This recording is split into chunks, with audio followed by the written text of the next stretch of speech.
کی موجودگی میں فتویٰ آپ کے سامنے دے رہا ہوں، اور یہ فتویٰ میرا نہیں، عبداللہ ابن باز کا فتویٰ ہے، شیخ صالح العثیمین کا فتویٰ ہے، اور فتویٰ یہ ہے کہ ہر وہ نوکری، ہر وہ بزنس، ہر وہ کاروبار حرام ہے اسلام کے اندر جس کاروبار کی وجہ سے اور جس بزنس کی وجہ سے آپ کی نماز چھوٹ رہی ہو۔ اسلام میں اس کاروبار کو حرمت حرام قرار دیا گیا ہے، ایسے کاروبار کو اسلام نے حرام قرار دیا ہے جس کاروبار کی وجہ سے آپ کی نماز ترک ہو رہی ہے۔ نماز ہی نہیں تو پھر مسلمان کس بات کا، نماز ہی نہیں تو پھر اسلام کا ماننے والا کس بات کا۔ تو میرے پیارے ساتھیوں، ہم بہت بے باک ہیں اپنے انداز میں، میں نے کہہ دیا ہر وہ بزنس، ہر وہ کاروبار، ہر وہ نوکری، چاہے وہ بینک کی نوکری ہو، چاہے وہ سرکاری جاب ہو یا پرائیویٹ جاب ہو، مولانا صاحب میرا مالک بہت بدماش ہے، ہمیں نماز پڑھنے کی اجازت نہیں دیتا ہے، چھوڑ دو، رزاق اللہ تعالیٰ ہے،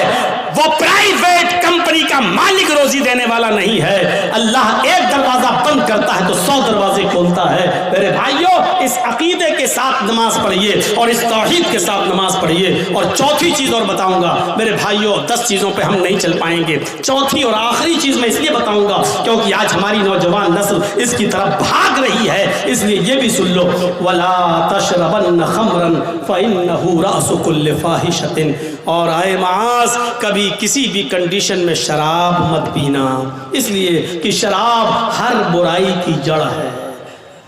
شراب مت پینا ویسے ہی حرام ہو گئی، لیکن شراب کا نقصان کیا بتایا؟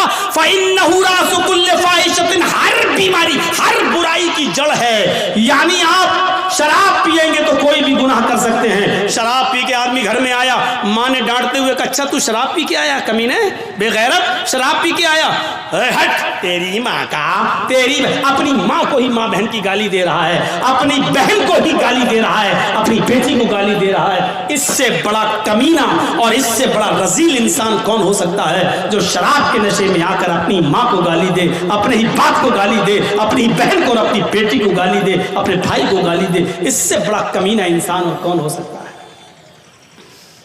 میں نے خود دلی کے اندر دیکھا ہے، نالی میں پڑا، بیچ سڑک پہ پڑا، پولیس والے لاٹھی مار کے ہٹا رہے، ارے یہاں منتری کی گاڑی جانے والی کمینہ، ہٹ ہٹ ہٹ، تو ہنستے ہوئے کہتا کون منتری، اودھی مودی سب میرے باپ کے نوکر ہیں۔ شراب کے نشے میں پولیس والے کہیں کمینے، یہ تو ہماری ڈیوٹی ہے، نوکری ہٹوائے گا، ہٹ ہٹ، اس کو ڈنڈے مار رہے، کہ کون گزر رہا، کہ منتری آ رہے ہیں، ہٹ یہاں سے، کہ کون منتری، مودی مودی سب میرے باپ کے نوکر ہیں۔ شرابی کی نظر میں کوئی کسی کی حیثیت نہیں ہوتی، بڑی سے بڑی شخصیت بھی اس کے سامنے زیرو ہوتی ہے۔ کیوں؟ کیونکہ اس نے جو چیز پی ہے اس نے اس کی عقل کو خراب کر دیا، اس کی عقل کو ڈھانپ لیا، اس لیے اس کی نظر میں بڑی سے بڑی شخصیت بھی کچھ نہیں ہوتی ہے۔ جب شراب حرام نہیں ہوئی تھی، جب شراب حرام نہیں ہوئی تھی تو نبی کے چچا حضرت حمزہ نے شراب پی لی تھی، اور ایک گانا گانے والی کے گانے کے جوش میں آ کر اس نے کہا الا یا حمزہ للشرف النوا، اے حمزہ تو موٹی اونٹنیوں کے لیے ہے۔ حضرت علی کی اونٹنی وہیں پر چر رہی تھی، چارہ گھاس کھا رہی تھی، حضرت حمزہ کو جوش میں چڑھا دیا کہ یہ اونٹنی کا کلیجہ ہمیں مل جائے تو کتنا اچھا۔ وہ گانے والی تھی اور حمزہ شراب کے نشے میں تھے، اٹھائی تلوار، کھنجر اونٹنی کا پیٹ چاک کیا اور کلیجہ نکال کے لائے اور اس کو دے دیا، لے۔ حضرت علی آئے، کہا یہ تم نے کیا کیا، میری اونٹنی، کہا جا ہٹ یہاں سے، جا۔ شراب کے نشے میں حضرت علی کو بھگا دیا۔ حضرت علی نے اللہ کے نبی سے شکایت کی، اللہ کے رسول ان کے ساتھ آئے، اور جب وہ آئے کہا چچا یہ کیا کر دیا، تم نے علی کی اونٹنی کو کھنجر مار کے مار ڈالا، اس کا کلیجہ نکال لیا۔ حضرت حمزہ شراب کے نشے میں تھے، بخاری کی روایت، حضرت حمزہ شراب کے نشے میں اللہ کے رسول سے کہہ رہے چل ہٹ، تو میرے باپ کا نوکر ہے، تو میرے باپ کا غلام ہے۔ میرے بھائیوں، شراب کے نشے میں جب ایک شخص محمد رسول اللہ کو ایسا کہہ سکتا ہے تو اس کا مطلب یہ ہے کہ شراب چھوٹے اور بڑے کی تمیز کو بھلا دیتی ہے، شراب انسان کے اندر سے عزت، رسپیکٹ اور ادب کو کھینچ لیتی ہے۔ اس لیے نوجوانوں، شراب جیسی منحوس چیز کو اپنے معاشرے سے دور رکھیے، اپنے سماج سے دور رکھیے۔ آپ کو معلوم ایک سنن نسائی کا واقعہ سنا کر اپنی بات کو ختم کر دوں گا۔ میرے بھائیوں ذرا سنیے گا سنن نسائی کی روایت۔ ایک عورت بیوہ تھی اس زمانے میں، پرانے زمانے کی بات، حضرت عثمان اس حدیث کے راوی ہیں، فرماتے ہیں کہ ایک عورت کا شوہر مر گیا. عورت بڑی خوبصورت تھی, اس کی نوکرانی کو, لونڈی کو اس کی بدزنی کے بارے میں معلوم تھا. وہ نوجوان لڑکوں کو تلاش کرتی رہتی تھی اور اپنا ارادہ ظاہر کر کے ان سے غلط کام کرواتی تھی. ایک دن نوکرانی نے بتایا کہ ایک نوجوان ہے, بڑا نیک ہے, نمازی ہے, بہت بڑی عبادت گزار ہے, بہت شریف ہے, لیکن بڑا خوبصورت ہے. کہا کہ اس کو بلا کر لاؤ. نیک آدمی, بہت نیک عبادت گزار آدمی. اس کی نوکرانی نے کہا کہ میری مالکن تم کو بلا رہی ہیں, تم سے کچھ کپڑا خریدنا چاہتی ہیں, کیونکہ وہ کپڑا بیچا کرتے تھے, اپنے سر پر گٹھڑی لاد کر کپڑا بیچتے تھے. تو انہوں نے سوچا چلو کپڑا خریدے گی, ہم دے دیں گے. وہ اس کے ساتھ چلے گئے. نوکرانی ان کو لے کر دروازہ کھولتی ہے, اندر جاتی ہے, دروازہ بند ہو جاتا ہے, دوسرے دروازے کے اندر لے جاتی ہے. جیسے اندر گھستے ہیں دروازہ بند ہو جاتا ہے. یہ حضرت کہہ رہے ہیں صاحب کہاں لے کے جا رہی ہو؟ کہا کہ بس ایک دروازہ اور ہے. وہ اور اندر لے گئی, دروازہ بند, سامنے وہی بیوہ عورت بیٹھی ہوئی ہے جس کا شوہر مر چکا ہے. اس نے اپنی نوکرانی کو اشارہ کر کے کہا کہ تم جاؤ, اور ان سے کہنے لگی کپڑا دکھاؤ. اور جیسے ہی کپڑا دکھایا کہا یہ کپڑا, یہ کپڑا. وہ قریب آتی گئی اور آتے آتے کہنے لگی ادنو منی, میرے قریب آئیے اور میرے ساتھ ہم بستری کیجئے, میرے ساتھ غلط کام کیجئے. انہوں نے کہا رے ہٹو, توبہ, استغفر اللہ. یہ بھاگنے لگے. انہوں نے کہا بھاگنے کا کوئی راستہ نہیں, چاروں طرف سے دروازے بند ہو چکے ہیں. کہا کہ تم ڈرو, اللہ کے عذاب سے ڈرایا, لیکن اس عورت کے اوپر کوئی فرق نہیں پڑا.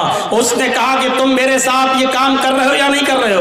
کہا کہ نہیں کروں گا. کہا ادھر اندر آؤ. اس ایک اور دروازے کے اندر لے گئی. کیا دیکھتی ہے کہ ایک لکڑی کی ٹیبل رکھی ہوئی ہے. اس لکڑی کی ٹیبل پر ایک خوبصورت چھوٹا بچہ جس کی عمر 5-6 سال رہی ہوگی, خوبصورت بچہ بیٹھا ہوا ہے.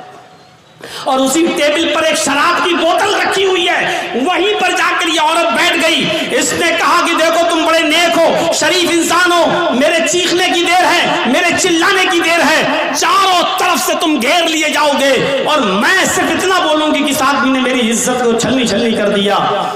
بس تمہارا حال کیا ہوگا؟ تمہاری شرافت نیلام ہو جائے گی اور لوگ کہیں گے اچھا دن میں عبادت اور حال یہ ہے, اللہ کی عبادت بھی کرتے ہو اور عورتوں کے ساتھ یہ غلط کام بھی.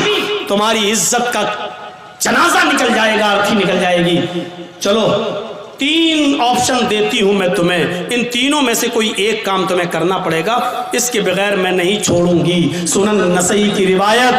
اللہ حضرت عثمان فرماتے ہیں کہ اللہ کے نبی نے فرمایا کہ اس عورت نے 3 آپشن دیے. پہلا آپشن, آئے حضرت جی میرے ساتھ زنا کرو, آؤ میں تیار ہوں تمہارے ساتھ غلط کام کرنے کے لیے. کہا نہیں. دوسرا آپشن بتاؤ. کہا دوسرا آپشن یہ ہے کہ اس بچے کو قتل کرو, یہ چھری رکھی ہوئی ہے, اس کو مارو. کہا نہیں یہ بھی نہیں کر سکتا. تو کہا پھر شراب پیو, یہ پوری بوتل جو رکھی ہوئی ہے اس کو پی لو اور جاؤ, میں تمہیں جانے دوں گی. 3 کام میں سے کوئی ایک کام تمہیں کرنا ہے. انہوں نے نظر آسمان پہ ڈالی. کہ اللہ, زنا کرنا بھی حرام, قتل کرنا اس سے بڑا گناہ, سب سے بڑا گناہ قتل. اس بچے نے میرا کیا بگاڑا جو اس کو میں ماروں؟ قتل نہیں کر سکتا. اس سے چھوٹا گناہ یہ ہے کہ یہ عورت مجھے برے کام کے لیے اکسا رہی ہے کہ برا کام کر لو, میں یہ بھی نہیں کر سکتا. اے اللہ, میں قتل بھی نہیں کر سکتا اور یہ بھی نہیں کر سکتا کہ اس کے ساتھ مکالمہ کروں. ان دونوں سے شراب پینا تو چھوٹا گناہ ہے. وہ مطالبہ کیا ہے؟ وہ مطالبہ یہ ہے کہ تم اسلام کے اندر کمپلیٹلی انٹری کر لو, اسلام کے اندر مکمل طور پر داخل ہو جاؤ. صرف نماز پڑھ لینے کا نام اسلام نہیں ہے. اب یہ رمضان کا روزہ جو ابھی آنے والا ہے, غالباً 2 مارچ سے کیلنڈر کے حساب سے, ورنہ فیصلہ تو چاند کے حساب سے ہوگا. صرف 1 مہینے کا روزہ رکھ لینے کا نام اسلام نہیں ہے.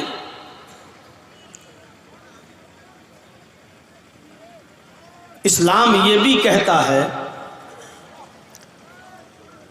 کہ اگر کسی مجلس میں, کسی محفل میں دین کی باتیں ہو رہی ہیں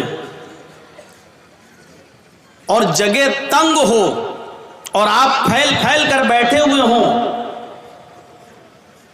تو اگر آپ سے کہا جائے تفسحوا فی المجالس, مجلسوں کے اندر کشادگی پر سمٹ جاؤ, ایک دوسرے کو بیٹھنے کا موقع دو, پھیل جاؤ, تو ہمیں اور آپ کو چاہیے کہ ایک دوسرے کے لیے ہم سمٹ جائیں اور دوسرے کو بھی بیٹھنے کی جگہ دیں. دیکھیے کتنی باریکی ہے. اسلام یہ بھی کہتا ہے کہ آپ کی ذات سے اور آپ کی شخصیت سے کسی دوسرے کو تکلیف نہ ہو. اسلام صرف نماز پڑھنے کا اور روزہ رکھ لینے کا، حج کر لینے کا نام نہیں ہے.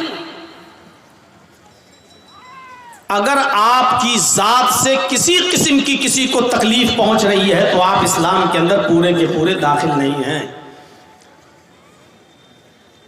اگر راستے میں کوئی پتھر پڑا ہے اور آپ نے دیکھنے کے بعد بھی اس کو نہیں ہٹایا تو آپ مجرم ہیں. اس لیے کہ حدیث ہے اماطۃ الاذی عن الطریق، راستے سے تکلیف دہ چیز کو ہٹا دینا بھی ایمان کا ایک حصہ ہے. اگر آپ اپنے کیمرے اور موبائلوں کو اتنا اوپر کر دیں کہ دوسروں کو دیکھنے میں دقت ہو رہی ہو تو یہ بھی تکلیف دینے کے ضمن میں اور زمرے میں آتا ہے، اور یہ بھی اسلامی تعلیم کے خلاف ہے. اتنا یاد رکھیے کہ آپ کے چینل پر سبسکرائب بڑھ سکتے ہیں، آپ کی انکم بڑھ سکتی ہے، لیکن آپ اسلام کا کام نہیں کر رہے ہیں، آپ دین کا کام نہیں کر رہے ہیں اگر آپ کسی کو تکلیف دے رہے ہیں. اگر کوئی آدمی رات میں اٹھ کر 2 بجے اور 3 بجے تہجد کی نماز پڑھ رہا ہے، رو رہا ہے، جہنم سے پناہ مانگ رہا ہے، ربنا صرف عنا عذاب جہنم ان عذابها کان غراما، دعا مانگ رہا ہے، لیکن اس کا پڑوسی بھوکا سو رہا ہے، اس پڑوسی کے بچے بھوکے سو رہے ہیں، ان کو کھانا نہیں ملا ہے، اور آپ کو معلوم ہے کہ وہ غریب آدمی ہے، اس کے گھر میں چولہا نہیں جلا، تو ایسی نماز، ایسی عبادت اور ایسی دعا آپ کے منہ پہ مار دی جائے گی. اللہ کے نبی فرماتے واللہ لا یؤمن، واللہ لا یؤمن، واللہ لا یؤمن، اللہ کی قسم وہ مومن نہیں، اللہ کی قسم وہ مومن نہیں، اللہ کی قسم وہ مسلمان نہیں جو خود پیٹ بھر کے کھانا کھا لے اور اس کا پڑوسی بھوکا سو جائے. آپ کی نماز آپ کے منہ پہ مار دی جائے گی. اسلام کو ایسی عبادت کی کوئی ضرورت نہیں ہے. جو اللہ کی عبادت تو آپ کرو، لیکن اللہ کی مخلوق اور بندوں کو بھوکا مرتے ہوئے چھوڑ دو، جبکہ تمہیں معلوم ہے کہ وہ بھوکا ہے، اور تمہیں یہ بھی معلوم ہے کہ غربت کی وجہ سے اس کے گھر میں چولہا نہیں جلا. ایسی نمازوں کی کوئی ضرورت نہیں ہے اسلام کو. المسلم من سلم المسلمون من لسانه ويده، مسلم شریف کی حدیث کے الفاظ پر غور کرو کہ وہ مسلمان ہو ہی نہیں سکتا جس کی زبان سے اور جس کے ہاتھ سے دوسرے کو تکلیف پہنچتی ہو. ہم اپنے سماج پر غور کریں کہ کس کو ہم اپنی زبان سے تکلیف دے دیتے ہیں، کس کو ہم اپنے ہاتھوں سے تکلیف دیتے ہیں. اور ہاتھ کے ذریعے دی ہوئی تکلیف کا زخم تو بھر جاتا ہے، لیکن زبان سے دی ہوئی تکلیف کا زخم نہیں بھرتا ہے. یاد آتا ہے رہ رہ کر کے اس نے، اچھا یہ وہی آدمی ہے جس نے رہ رہے ہمارے ساتھ، اچھا ہم کو یہ بولا تھا، ہم کو یہ بولا تھا. اس لیے زبان کا لفظ پہلے استعمال کیا. من لسانہ و یدہ، وہ مسلمان ہی نہیں جس کی زبان سے اور جس کے ہاتھ سے دوسرے کو تکلیف پہنچتی ہو. قرآن کہتا ہے یا ایھا الذین آمنوا ادخلوا فی السلم کافہ، اے ایمانوں والو تم اسلام کے اندر پورے کے پورے داخل ہو جاؤ. آج میں آپ کو یہی بتانا چاہتا ہوں آج کی تقریر کے اندر، آج کے خطاب کے اندر، کہ اسلام کے اندر کمپلیٹ داخل ہونا کیا ہے.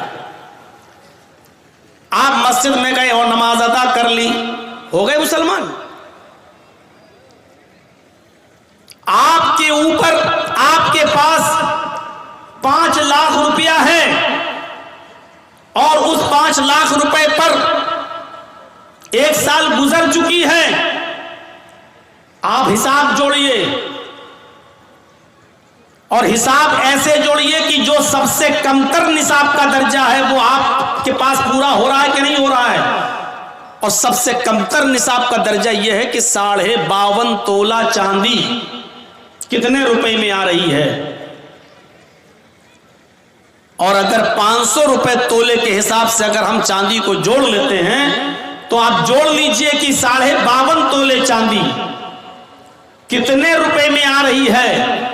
اگر اتنا پیسہ آپ کے پاس ہے اور اس کو 1 سال گزر چکی ہے تو آپ میرے بھائیوں زکوٰۃ آپ دیں گے اور آپ سے 40واں حصہ اس کا لیا جائے گا، یعنی 40 روپے میں 1 روپیہ، 100 روپے میں 2.5 روپے کے حساب سے، اور بہت آرام سے 1 لاکھ روپے میں میرے بھائیوں 52.5 تولے چاندی آج کے اس دور میں آ جائے گی۔ اگر کسی کے پاس 1 لاکھ 1.5 لاکھ روپیہ ہے اور اس کو 1 سال گزر چکی ہے تو آپ کے اوپر زکوٰۃ فرض ہو جاتی ہے۔ غور کرو کہ یہ اسلام کتنا بڑا سماجوادی دھرم ہے جو آپ کو کہہ رہا کہ آپ کو 2.5% آپ کو غریبوں کو دینا پڑے گا، مسکینوں کو دینا پڑے گا، فقیر کو دینا پڑے گا۔ فقیر الذی لا مال لہ، فقیر اس کو کہتے ہیں کہ جس کے پاس کوئی مال ہی نہ ہو، کچھ بھی نہیں ہے اس کے پاس، آپ اس کو دیجئے۔ اور مسکین اس کو کہتے ہیں کہ جس کے پاس مال تو ہے اور وہ کمانے کا ذریعہ بھی ہے لیکن اس کے پاس اتنا مال نہیں ہے کہ وہ اپنا اور اپنے بیوی بچوں کا پورا خرچہ، اور اس کے اتنی کمائی نہیں ہوتی ہے کہ جس میں اس کا اور اس کی بیوی کا خرچہ پورا اور بچوں کا خرچہ چل سکے، تو ایسے آدمی کو بھی آپ کو اپنی زکوٰۃ میں سے دینا پڑے گا۔ فقیر اور مسکین کی تعریف آپ سن لیجئے۔ فقیر کی تعریف کیا ہے؟ الذی لا مال لہ، جس کے پاس مال ہی نہ ہو، آپ زکوٰۃ اس کو دیں گے، اور زکوٰۃ اس کو دیں گے جو مسکین ہو۔ مسکین اس کو کہتے ہیں کہ جس کے پاس مال تو ہے، کمانے کا ذریعہ بھی ہے، اس کے پاس رکشہ وغیرہ بھی ہے، کوئی کمانے کا ذریعہ بھی ہے، لیکن اتنا نہیں ہے، اتنی کمائی اور اتنی انکم اس سے نہیں ہوتی ہے کہ وہ اپنا اور اپنے بیوی بچوں کا پیٹ پال سکے اور ان کی پڑھائی لکھائی کا انتظام کر سکے، تو یہ آدمی بھی آپ کی زکوٰۃ کا مستحق ہے اور آپ اس کو زکوٰۃ دیں گے، اور جب تک زکوٰۃ نہیں دیں گے آپ کی نماز آپ کے منہ پہ مار دی جائے گی، کیونکہ آپ اللہ کا حق تو ادا کر رہے ہیں لیکن بندوں کا حق ادا نہیں کر رہے ہیں۔ آپ نماز پڑھ کر اللہ کا حق ادا کر رہے ہیں لیکن اس نے تمہیں جو مال دیا اس مال میں سے آپ غریب کو نہیں دے رہے۔ ہر مسلمان غور کرے اور سن لیجئے، اگر آپ کے پاس 5 لاکھ روپے ہے تو 2.5 لاکھ کے حساب سے جوڑ لیجئے، 12,500 روپے آپ کے اوپر زکوٰۃ فرض ہو گئی، اب آپ نکل رہی ہے، اور زکوٰۃ میں آپ مال ہی دیں گے۔ یہ علماء بیٹھے ہیں، ان سے پوچھ لیجئے، زکوٰۃ میں آپ مال دیں گے؟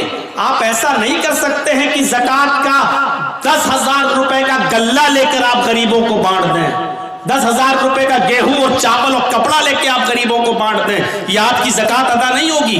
زکوٰۃ میں آپ مال ہی دیں گے، کیونکہ اب آپ اس کو مالک بنائیں گے اپنے مال کا، اور پھر وہ اپنی ضرورت کے مطابق خرچ کرے گا۔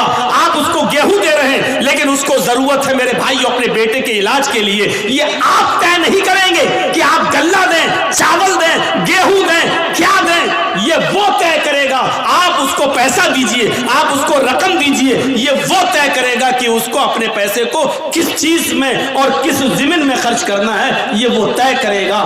زکوٰۃ کسی انسان کو اپنے مال کا مالک بنانے کا نام ہے۔ آپ اپنا پیسہ کسی غریب کو دے کر اس کو مالک بنا دیجئے، وہ اپنے حساب سے اس کو خرچ کرے گا۔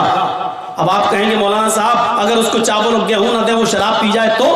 یہ اس کا ایمان جانے، یہ اس کا دل جانے، وہ آپ اپنے قرض سے اور فرض سے آپ ادا ہو جائیں گے۔ اگر وہ ایسا کرتا ہے تو آپ کو تو ثواب ملے گا لیکن وہ گناہ گار ہوگا، اور آپ کو اگر گیہوں اور کپڑا چاول یہ سب دینا ہے تو زکوٰۃ کے علاوہ مزید آپ صدقہ اور خیرات جب کریں تو اس میں سے آپ دیجئے، کوئی نہیں روکتا ہے آپ کو، لیکن زکوٰۃ میں آپ اس کو مال ہی دیں گے۔ تو میرے پیارے ساتھیوں، اسلام کے اندر ہمیں پورے کے پورے داخل ہو جائیں، یہی اسلام ہے۔ یا اسی کو اللہ تبارک و تعالیٰ نے فرمایا، یا ایھا الذین آمنوا ادخلوا فی السلم کافہ، اے ایمانوں والو تم اسلام کے اندر پورے کے پورے داخل ہو جاؤ۔ یہ اسلام نہیں ہے ہم دوسروں کو تکلیف دیں، ہم دوسروں کو پریشان کریں، ہم دوسروں کے لیے مصیبت بن جائیں۔ جانتے ہو تذکرۃ الحفاظ میں علامہ شمس الدین ذہبی رحمۃ اللہ علیہ نے ایک واقعہ نقل کیا ہے، ذرا اس واقعے کی طرف ہم آپ کی رہنمائی کرتے ہیں تو آپ کو پتہ چلے گا کہ واقعہ کیا ہے۔ 2 صحابہ کی دکانیں ایک ساتھ تھیں، 2 صحابیوں کی دکانیں ایک ہی ساتھ تھیں۔ ہوتا ہے ادھر بھی چائے کی دکان، ادھر بھی چائے کی دکان، ہوتا ہے ادھر بھی موبائل کی دکان، آپ کے پڑوس میں بھی موبائل کی دکان، کمپٹیشن چل رہا ہے۔ میرے بھائیوں، دو صحابی کی دکان اور دونوں کپڑے کی دکان، اور آؤ میں آپ کو بتاؤں کہ سچا مسلمان کون ہے۔ مسلمان اپنے آپ کو کہہ دینا ایک الگ بات ہے، لیکن اپنے آپ کو سچا مسلمان بنانا یہ بہت بڑی بات ہے۔ اور آج ہم آپ کو سچے آپ مسلمان تو ہیں، لیکن غور کریں کہ سچے مسلمان ہیں یا نہیں۔ آپ مسلمان کے دعوے دار تو ہیں، لیکن یہ غور کرو کہ ہم سچے مسلمان ہیں یا نہیں۔ دو صحابی کی دکان اور دونوں کپڑے کی دکان، ایک کسٹمر آیا اور ایک صحابی کی دکان پر پہنچ جاتا ہے اور ان سے کپڑا خریدتا ہے، کپڑا بیچ دیا جاتا ہے۔ اس زمانے میں مول بھاؤ نہیں ہوتا تھا، اتنے کا اتنا دے دیا، کیونکہ اتنا مانگا ہی نہیں جاتا تھا کہ آدمی ضرورت سے زیادہ مانگے اور پھر وہ مول بھاؤ ہو۔ اور آج بھی یہ انڈین پاکستانی لوگ جو سعودی عرب میں اندر جو آج پہنچ گئے ہیں، ان لوگوں نے ماحول خراب کر کے رکھ دیا ہے وہاں پر، ورنہ سعودی عرب کے اندر بھی مول بھاؤ نہیں ہوا کرتا تھا، جتنا مانگا اتنا دے دیا گیا، کیونکہ وہ نہ زیادہ ڈیمانڈ کرتے تھے اور نہ زیادہ پیسے۔ یہ یہاں کے اور پاکستانی، بنگلہ دیشی اور ان لوگوں نے جا کر وہاں پر اپنا انڈیا اور پاکستان والا ایشیا کا فارمولہ استعمال کیا کہ زیادہ مانگو کم ہوتے ہوتے پھر ہم اتنے پہ آ جائیں گے۔ تو یہ اب چلنے لگا ہے، پہلے نہیں چلتا تھا۔ میرے پیارے ساتھیوں، ان دو صحابیوں کی دکان قریب میں تھی، ایک کسٹمر آیا اور اس نے کپڑا خریدا اور کپڑا لے کر چلا گیا۔ تھوڑی دیر کے بعد دوسرا کسٹمر آیا، وہ بھی اسی دکان پر آیا، اس نے بھی ایک کپڑا خریدا اور چلا گیا۔ تھوڑی دیر کے بعد ایک تیسرا شخص آیا، وہ بھی اسی دکان پر آیا اور اس نے بھی کپڑا خریدا اور چلا گیا۔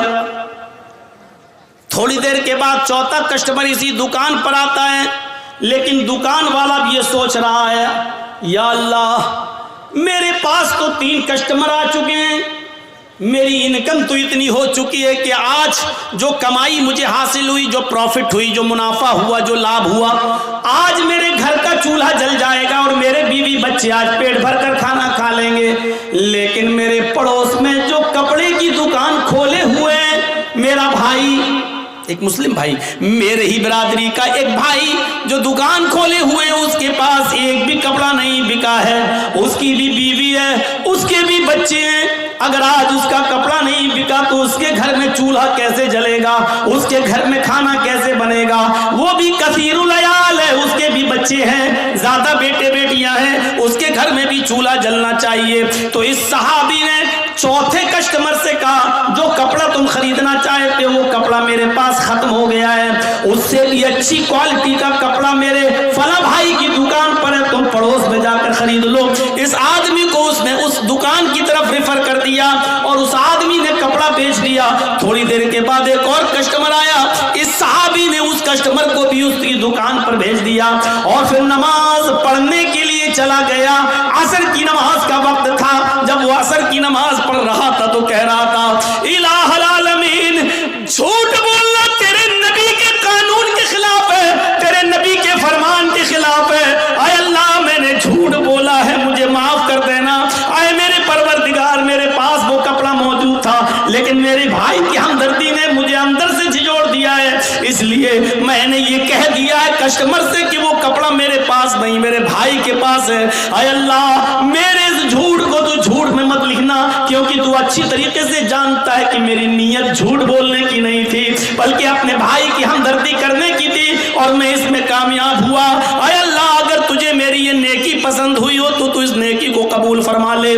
آج کے اس کمپٹیشن کے دور میں اپنے غریبانوں کے بٹن کھول کر جھانکو اور بتاؤ، ایسا دکاندار آج کے زمانے میں کون ہے، اور کون یہاں سے کھڑا ہو کر کہہ سکتا ہے کہ ہم پکے اور سچے مسلمان ہیں؟ کوئی ایک اٹھ کر بتائے اور یہ کہے کہ ہم پکے مسلمان ہیں اور ہم اپنا کسٹمر دوسرے کی دکان پر بھیج دیتے ہیں، ہم دوسرے کے ہمدرد نہیں۔ دوسرے کی دکان پہ آنے والا کسٹمر بھی آپ دور سے پکار کر اپنے پاس بلا لیتے ہیں۔ اگر 2 رکشے والے ہیں تو 2 رکشے والا، ایک نے 20 مانگا، دوسرا کہتا ہوں ہم سے 15 دے دینا، ہمارے رکشے پر بیٹھ جاؤ، وہ اور کم کر لیتا ہے۔ آج کے اس کمپٹیشن کے دور میں ہر مسلمان اپنے غریبانوں میں جھانک کر دیکھے اور بتائے کہ کون پکا مسلمان ہے۔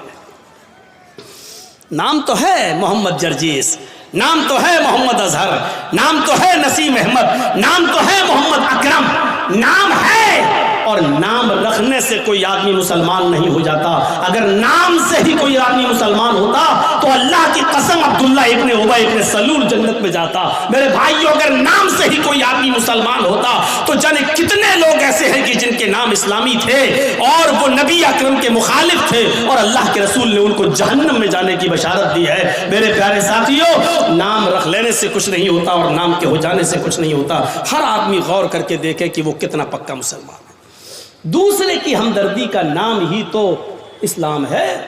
اسی لیے تو اللہ کے نبی صلی اللہ علیہ وسلم نے فرمایا کہ وہ آدمی مومن نہیں، وہ آدمی مومن نہیں، وہ آدمی مومن نہیں۔ کون؟ جو خود پیٹ بھر کے کھانا کھا لے اور دوسرا بھائی اس کا بھوکا سو جائے۔ پڑوسی، اور پڑوسی میں قید نہیں ہے کہ مسلمان نہیں، کوئی بھی ہو، پڑوسی کا لفظ ہے، کوئی بھی ہو پڑوسی ہونا چاہیے، چاہے وہ ہندو ہو، یہودی ہو، عیسائی ہو، بدھسٹ ہو، جینی ہو، سکھ ہو، کسی بھی مذہب سے اس کا تعلق ہے۔ اگر وہ بھوکا سو گیا تو یاد رکھیے کہ آپ کی نماز آپ کے منہ پہ مار دی جائے گی۔ نماز، ہم تو نماز بھی پڑھتے ہیں تو ایسا لگتا ہے جیسے اللہ کے اوپر بہت بڑا احسان کر کے آ رہے ہیں۔ مسجد سے نکلے، داڑھی پہ ہاتھ پھیرے، نکل، السلام علیکم، وعلیکم السلام، لگ رہا ہے جیسے اللہ پر بہت بڑا احسان کر کے آیا ہے، اللہ پر بہت بڑا احسان کر کے۔ اور کچھ تو ایسے ہیں ہم سے کہے، جرجیت صاحب جب سے ہم نے نمازیں پڑھنا شروع کی تب سے اور روزی روٹی میں تنگی ہو گئی، پتہ نہیں چل رہا کیا ہے۔ اس سے تو ہم پہلے جو نماز نہیں پڑھتے تھے، اس نے یہ نہیں کہا کہ ہم پڑھنا نہیں چاہتے، اس نے کہا مجھے وجہ بتاؤ مولانا صاحب، میں انکار نہیں کر رہا ہوں، میں کہتا ہوں نماز پڑھنا چاہیے، لیکن جب سے میں نے نماز پڑھنا شروع کی تب سے میرے اوپر اور پریشانیاں آنا شروع ہو گئی، میں کیا کروں مولانا صاحب آپ بتائیے۔ نماز نہیں پڑھتا تھا تو خوب ملتی تھی۔ ہم نے کہا آزمائش کس کا نام ہے، امتحان کس کا نام ہے؟ اللہ تعالیٰ نے کہا کہ ہم ہر مسلمان کو آزمائیں گے، آزمائش اس کی کریں گے۔ یہ آزمائش، یہ امتحان کس چیز کا نام ہے؟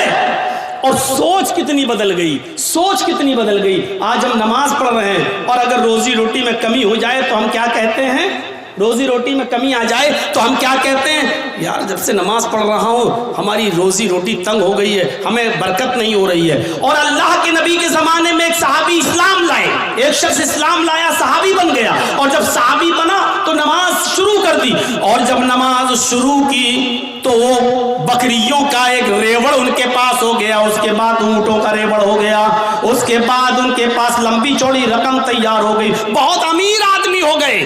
وہ نماز پڑھ رہے ہیں اور دولت ان کے پاس آ رہی ہے، بھیڑیں، بکریاں، اونٹ، مالک۔ وہ آئے اللہ کے نبی کے پاس اور کہنے لگے کہ اللہ کے رسول میں بڑا کنفیوز ہوں، جب میں اسلام نہیں لایا تھا تو میں بہت غریب تھا، اور جب میں اسلام لایا اور نماز پڑھنے لگا، جب سے میں نے نمازیں پڑھنا شروع کی میرے پاس بکریاں آنا شروع ہوئی، بھیڑیں آنا شروع ہوئی، اونٹ آنا شروع ہوئے، گھوڑے آنا شروع ہوئے، کھچر آنا شروع ہوئے، میرے پاس دولت رکنے کا نام نہیں لیتی ہے۔ اللہ کے نبی نے فرمایا ٹھیک ہے تمہاری عبادت کی برکت ہے، اللہ تمہیں نواز رہا ہے۔ اس نے کہا نہیں، اے اللہ کے نبی میں یہ سوچ رہا ہوں، اے اللہ کے رسول میں یہ سوچ رہا ہوں، کہیں اللہ میری عبادتوں کا صلہ، اللہ میری نماز کا صلہ، اللہ میری نماز کا بدلہ اور نماز کا انعام اسی دنیا میں تو مجھے نہیں دے رہا ہے، اور آخرت میں کہیں ہمیں محروم تو نہیں کر دے گا۔ ایسا تو نہیں کہ دنیا میں مجھے سب کچھ مل جائے اور اللہ تعالیٰ آخرت میں ہمیں ہماری عبادتوں کا کوئی صلہ نہ دے۔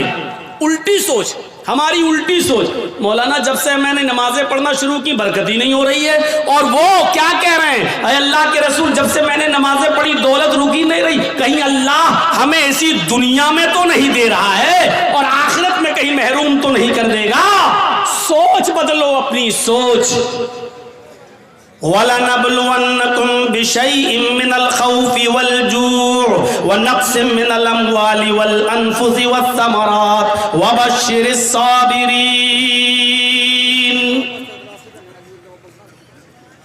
اللہ کہتا ہم تمہیں آزمائیں گے، مسلمانوں سنو، اللہ کہتا ہم تمہیں آزمائیں گے۔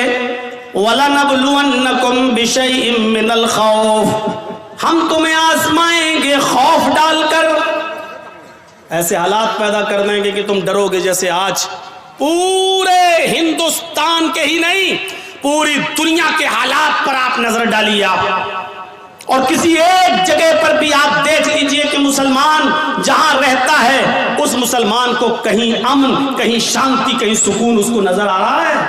مجھے بتائیے. ایران کے حالات دیکھیے، مسلمان کہیں سکون کے ساتھ ہے؟ سیریا کے حالات دیکھیے، مسلمان کہیں سکون کے ساتھ ہے؟ لبنان کے حالات دیکھیے، کہیں مسلمان سکون کے ساتھ ہے؟ عراق کے حالات دیکھیے، مسلمان کہیں سکون کے ساتھ ہے؟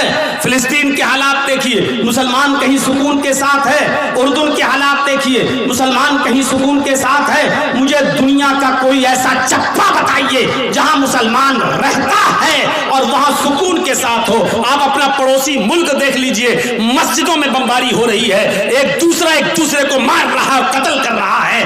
آپ کے اپنے پڑوسی ملک کے اندر مسجدیں تک محفوظ نہیں ہیں اور وہاں آتم گھاتی حملے ہو رہے ہیں. یہ کون سا اسلام ہے اور کون سی اسلام کی تعلیم ہے؟ میرے بھائیوں، آپ دنیا کی کسی چپے پہ جا کر دیکھ لو اور بتاؤ، اتہاس، ہسٹری اور آج کی موجودہ حالات کو کا جائزہ لے کر مجھے بتاؤ کہ مسلمان کہاں چین و سکون کے ساتھ ہے. ضربت علیہم الذلۃ والمسکنہ، اتنا ذلیل، اتنا رسوا، اتنا انسلٹڈ، اتنا ذلیل اور رسوا دنیا کے کسی دور میں نہیں ہوا تھا جتنا آج کے اس دور میں مسلمان ہے. کیوں؟ اس کی وجہ یہ ہے کہ آج اس کے اندر سے ایمان نکل چکا ہے.